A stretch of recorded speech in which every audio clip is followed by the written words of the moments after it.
जय शनिदेव। प्रिय दर्शकों, मैं राजेश जोशी आपका ज्योतिष जागृति केवल सत्य कार्यक्रम में आज फिर से स्वागत करता हूं। अपनी सिखाने की श्रृंखला को आगे बढ़ाता हुआ प्रिय दर्शकों, कल हमने बात की थी सूर्य देवता, चंद्रमा देवता और मंगल देवता किन किन चीज़ों के कारक ग्रह माने जाते हैं, उनके बारे में मैंने आपको विस्तृत जानकारी दी थी। आपके बहुत सारे फ़ोन कॉल्स आए, आप आगे जानना चाहते हैं, तो आज आहिस्ता आहिस्ता करके मैं बाकी ग्रहों के बारे में भी कोशिश करूंगा इसकी विस्तृत जानकारी दूं, ताकि आप इसी सीक्वेंस में समझते चले जाएं और नोट करते चले जाएं कृपया, ताकि आपको खुद की कुंडली विवेचन करने में कोई दिक्कत ना आए। तो सूर्य देवता हमने समझ लिया, चंद्रमा देवता का कारक चीज़ें हमने समझ ली, मंगल देवता की समझ ली।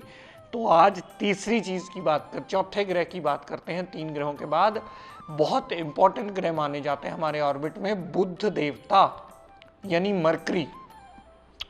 दर्शकों, बुध देवता हमारे ऑर्बिट में बुद्धि का कारक माना जाता है हर एक के लिए। बुध देवता बुद्धि का रिप्रेजेंटेटिव माना जाता है। बुध देवता वाणी का कारक माना जाता है।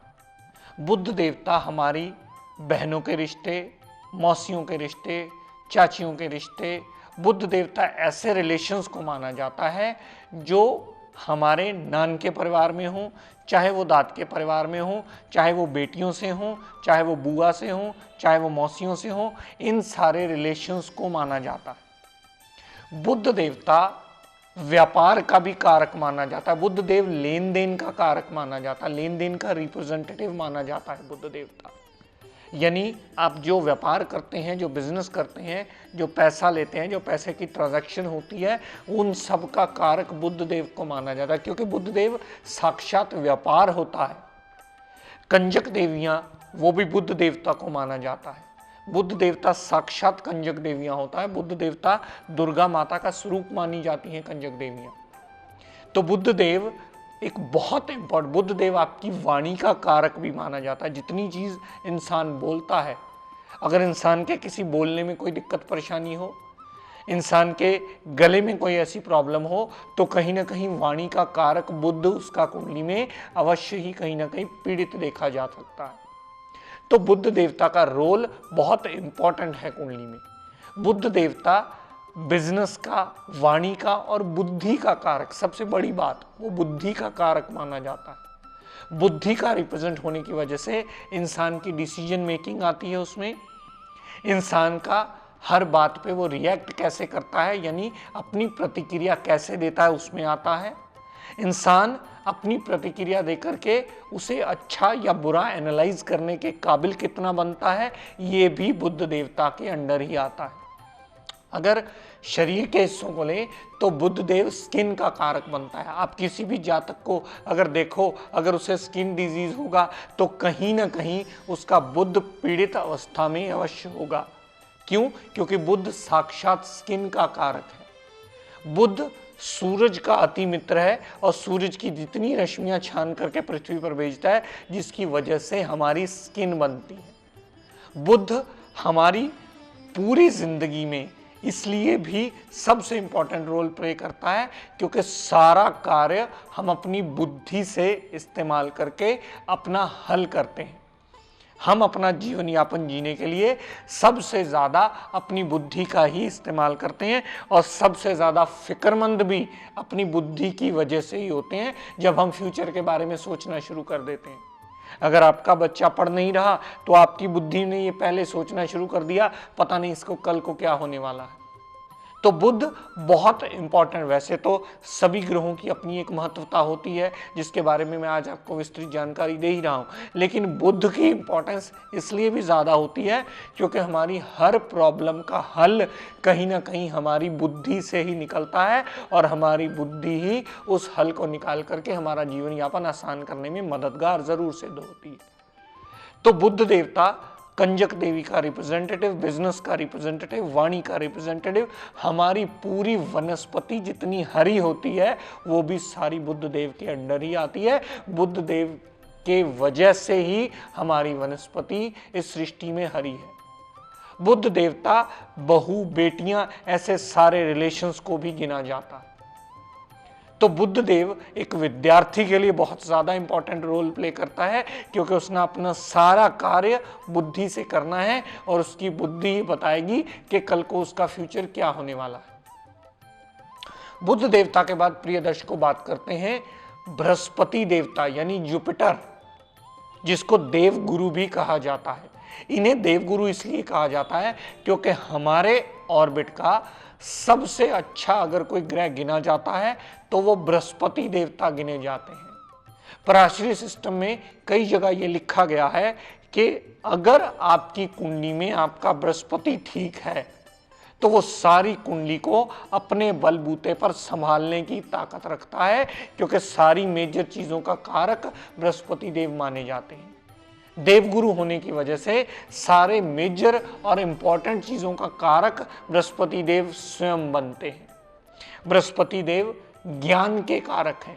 सबसे बड़ी बात, अगर आपके पास बुद्धि है और बृहस्पति ज्ञान है, अगर ज्ञान नहीं होगा आपकी बुद्धि नील गिनी जाएगी। इसको एक उदाहरण देके, एग्जाम्पल देके समझा देता हूं आपको। एक जातक पैदा हुआ, आप उसे जंगल में छोड़ आइए, वो 10-20 साल का हो जाए, बिल्कुल अनपढ़, उसके दिमाग में उसकी बुद्धि जितनी मर्जी तीक्ष्ण हो, बुद्ध जितना मर्जी अच्छा हो, लेकिन अगर उस बुद्धि में ज्ञान नहीं होगा तो बुद्ध की जो रश्मियां हो उसकी बॉडी में पॉजिटिव, वो भी नील मानी जाएंगी। क्योंकि बुद्ध तभी सही रिजल्ट देने के काबिल बनता है जब जुपिटर उसमें एंटर करता है या जुपिटर अपनी सपोर्ट बुद्ध को देता है, यानी ज्ञान देता है। किसी की बुद्धि परखने के लिए हम किसी का टेस्ट लेते हैं। टेस्ट लेने का मतलब क्या हुआ कि हम उसके ज्ञान की परीक्षा करते हैं कि उसकी बुद्धि कितनी है, तब हमें पता लगता है। तो बृहस्पति देवता प्योर ज्ञान माना जाता है। बृहस्पति देवता धन माना जाता है, वो धन का कारक माना जाता है। फाइनेंस जो है, जितना डिपार्टमेंट है, वो बृहस्पति के पास आता है। बृहस्पति परिवार को भी माना जाता है, वो परिवार कुटुंब का भी कारक माना जाता है। बृहस्पति संतान का कारक, अपने से आगे आने वाली जनरेशन, अपनी औलादें, चाहे वो पुत्र हो चाहे पुत्रियां हो, उसके अंडर मानी जाती हैं। तो संतान कारक ग्रह बृहस्पति माना जाता है। फीमेल्स के लिए इसकी इंपॉर्टेंस और भी ज्यादा बढ़ जाती है, क्योंकि ये पति कारक भी माना जाता है। पति कारक होने की वजह से उसका जीवन यापन कैसा होगा, ये बृहस्पति की पड़ी हुई स्टेटस कुंडली में हमें बता देता है कि इसका पति कैसा होगा, चाहे सप्तम भाव का स्वामी कैसा भी हो। लेकिन अगर बृहस्पति कहीं ना कहीं बली होगा तो भी वो रिजल्ट देने के काबिल अच्छे अवश्य बना देता है, क्योंकि पति का कारक बृहस्पति बली हो गया और कारक भी अपने पूर्ण रिजल्ट देने के काबिल बनता है। उसकी वजह से रिजल्ट जातक को अच्छे अवश्य मिलते हैं। बृहस्पति बड़े भाई का भी कारक माना जाता है। बृहस्पति पिता का भी कारक माना जाता है। क्यों? क्योंकि पिता समान व्यक्ति, गुरु समान व्यक्ति, वो सारे बृहस्पति देव के अंडर आते हैं। आप किसी भी गुरु को मानते हो तो डेफिनेटली आपका बृहस्पति कहीं ना कहीं अच्छा होगा। आप धर्म को मानते हो तो भी कहीं ना कहीं बृहस्पति आपका बहुत मेजर रोल प्ले करता है, कहीं ना कहीं बृहस्पति कुंडली में बहुत अच्छा होगा। आप हर चीज के बारे में ज्ञान रखना चाहते हैं या ज्ञान अर्जित करना चाहते हैं, तब भी कहीं ना कहीं बृहस्पति आपका बहुत मेजर रोल प्ले करता है। सारी कुंडली में बृहस्पति भाग्य का कारक भी माना जाता है। अगर किसी का भाग्य उदय होता है तो कहीं ना कहीं बृहस्पति का रोल बहुत मेजर होता है उसमें। बृहस्पति आपके कर्म का कारक भी माना जाता है। क्यों? क्योंकि जितना आपकी बुद्धि में ज्ञान होगा उतने ही आप कर्म करके अपने जीवन यापन को अच्छा कर पाओगे। बृहस्पति आपके लाभ का कारक भी माना जाता है। बृहस्पति आपके अंदर परमात्मा की कितनी आस्था है, परमात्मा पे आप कितना विश्वास करते हो, इस चीज का भी कारक माना जाता है। अगर बृहस्पति को बॉडी के साथ जोड़ा जाए या बॉडी पार्ट्स के साथ जोड़ा जाए तो हमारी बॉडी में जितनी चर्बी होती है, यानी स्किन के नीचे जो हमारी चर्बी होती है, वो कहीं ना कहीं डायरेक्टली बृहस्पति कारक बनता है। उसका चर्बी का कारक बृहस्पति को गिना जाता है। तो बृहस्पति एक बहुत इंपॉर्टेंट और बड़ा मेजर रोल प्ले करता है। इसलिए देवता भी इसे गुरु मानते हैं, इसे देव गुरु की पदवी प्राप्त है। प्रिय दर्शकों, ये सारी चीजें नोट कर लीजिए। आगे बात करते हैं शुक्र देवता की, यानी वीनस, शुक्र ग्रह। शुक्र ग्रह को दानव गुरु कहा जाता है। दानव गुरु क्यों कहा जाता है? क्योंकि जिंदगी में जितनी भी प्रॉब्लम आएगी उसका कहीं ना कहीं कारण शुक्र देवता ही बनेंगे। आपका जितना दुख होगा, क्लेश होगा, मेंटल टेंशन होगी, वो कहीं ना कहीं शुक्र देवता ही उसके कारण बनेंगे। उसका सबसे मेजर कारण ये इसलिए बनेगा क्योंकि शुक्र हमारी जिंदगी में भोग योग वस्तुओं का कारक माना जाता है।